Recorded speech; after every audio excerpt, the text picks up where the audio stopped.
Radrondeguevara.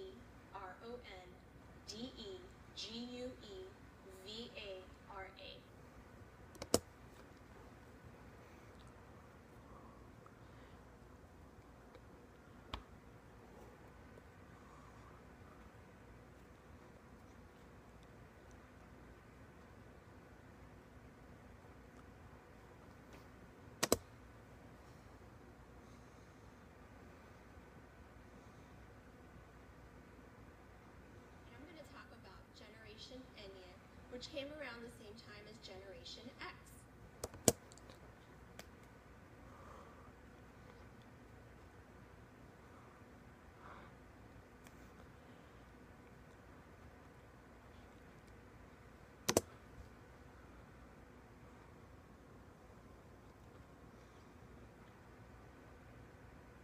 Generation Enya was about families that brought their children to the United States from other Hispanic countries to move away from different regimes.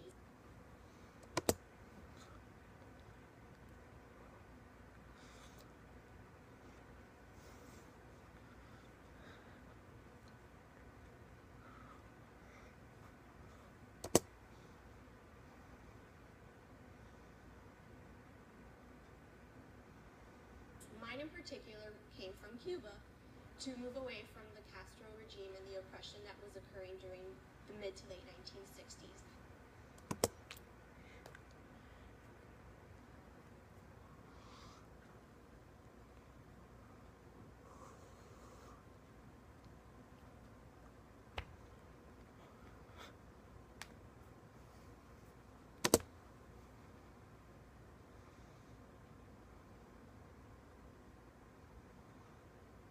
One of the big things with the Generation Enya was that parents didn't trust, or Hispanic parents didn't trust their children going to daycares.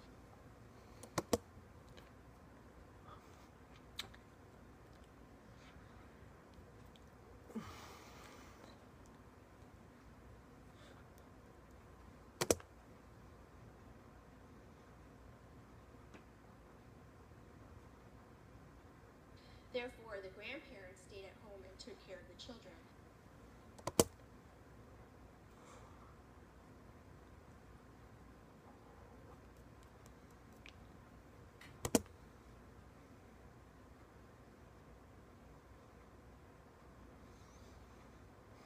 I was very fortunate. My grandparents actually did take care of me and took care of my cousins, which in total we turned out to be 11.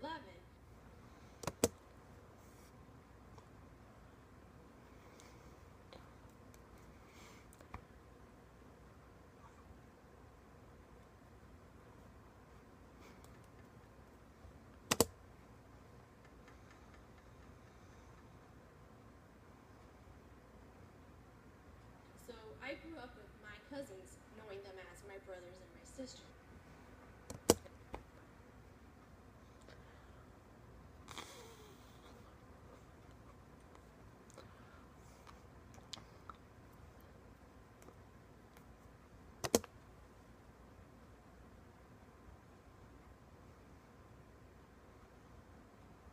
What that meant for us, though, is that when we went to school, we didn't know English. We knew Fred Flintstone, Tom and Jerry, Woody Woodpecker was good, but we did not know how to fluently speak with other kids in the classroom in English.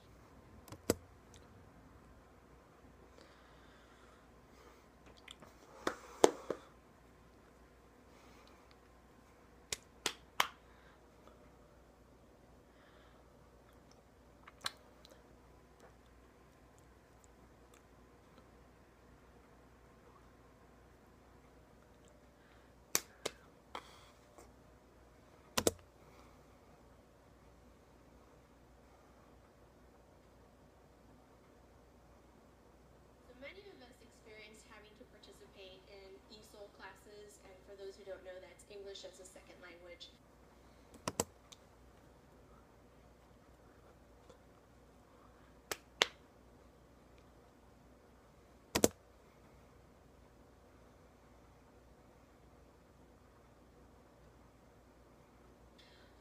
Throughout the school years to get to that part where we could participate in the academics that the English classroom gave us.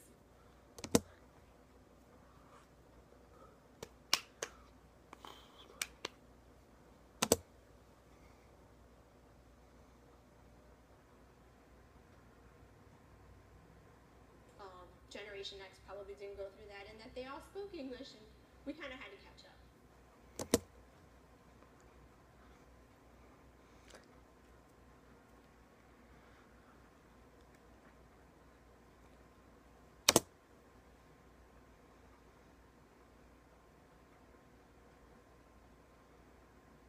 We went through a lot of different cultural experiences through that.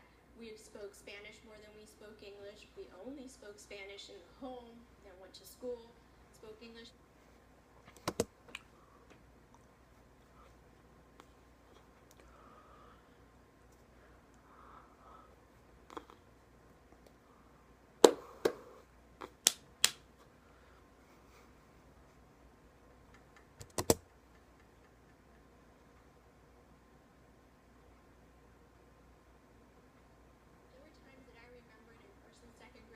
Thinking, I'm speaking English, oh my God.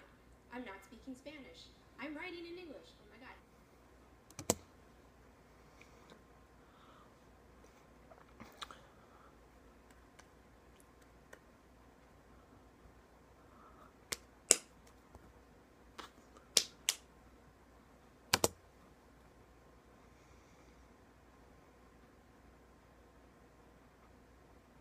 I actually had to physically think through these different things where other people probably just flowed.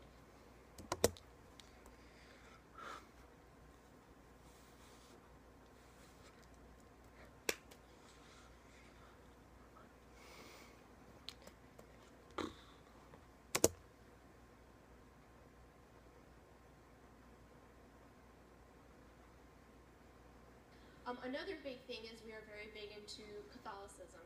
And I do remember that my first experience going to church was that everything I knew was in Spanish.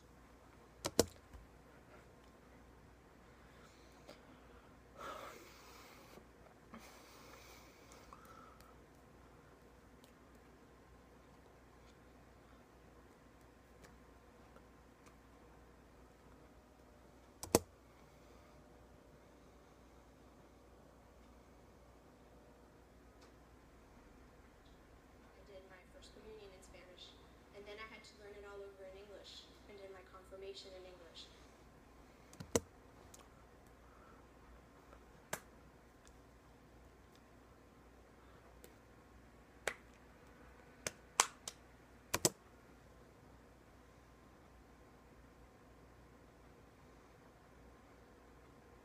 So I had to experience two different masses, because as we grew older, Generation Enye, we wanted to explore the English.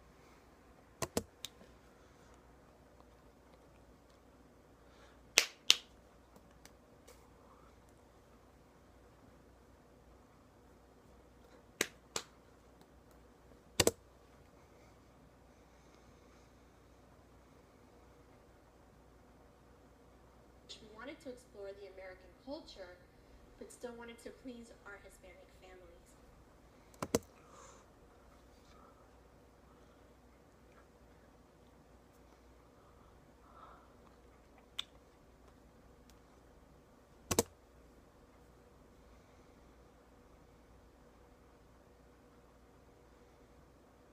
So we definitely went through different trials and tributes growing up.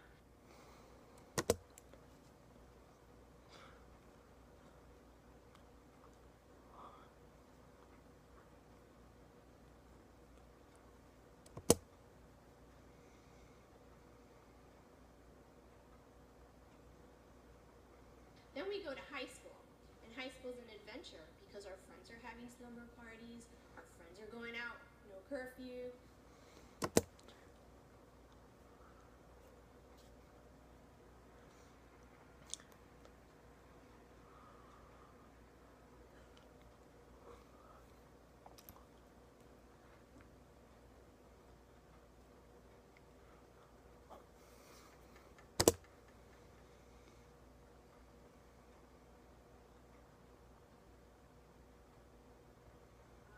Summer summer parties meant your cousins came over and hung out and slept at your house. You weren't allowed to go to friends' house to sleep over.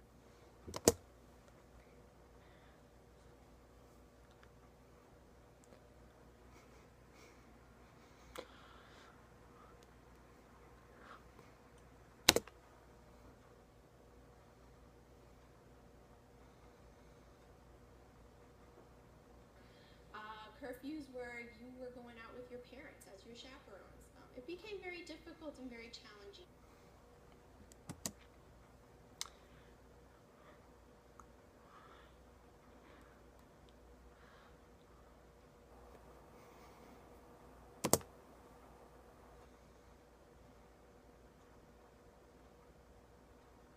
And then you hit 18 and you're thrown with, do you stay home?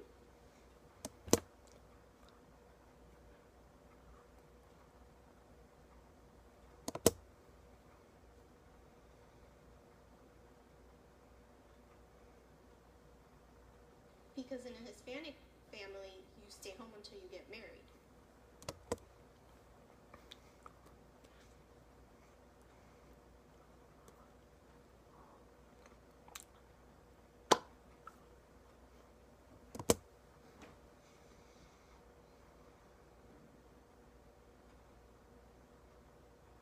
You can go to college down the street, but you don't really explore leaving the family, living in a different location away from home.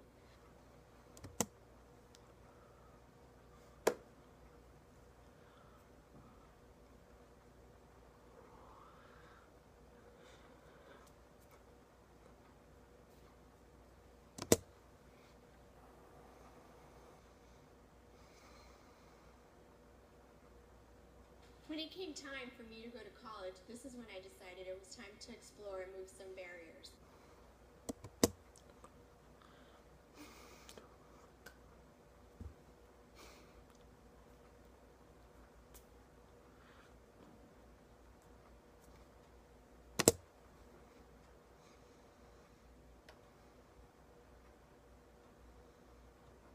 At that point, I decided to not just move across the street from my parents, but to actually move away from Miami to Tampa, and made the choice to go to the University of South Florida.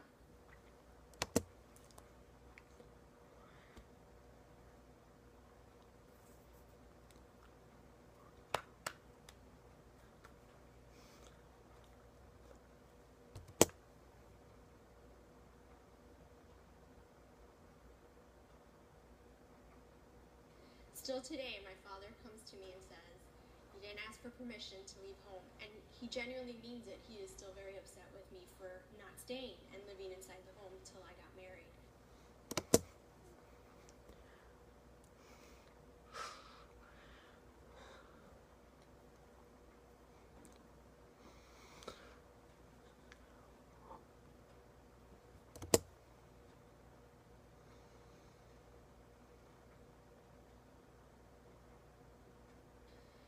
Other things that did occur is that I didn't get married at the age of 19, which was very common in our family.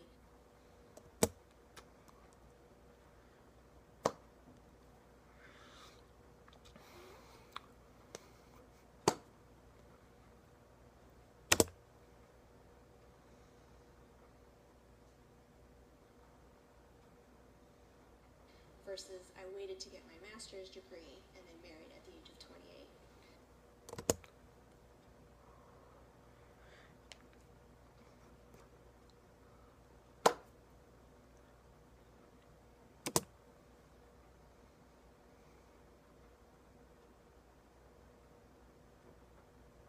Many barriers were broken, but still deep down inside, Generation N lives through me and through many others that experienced that culture.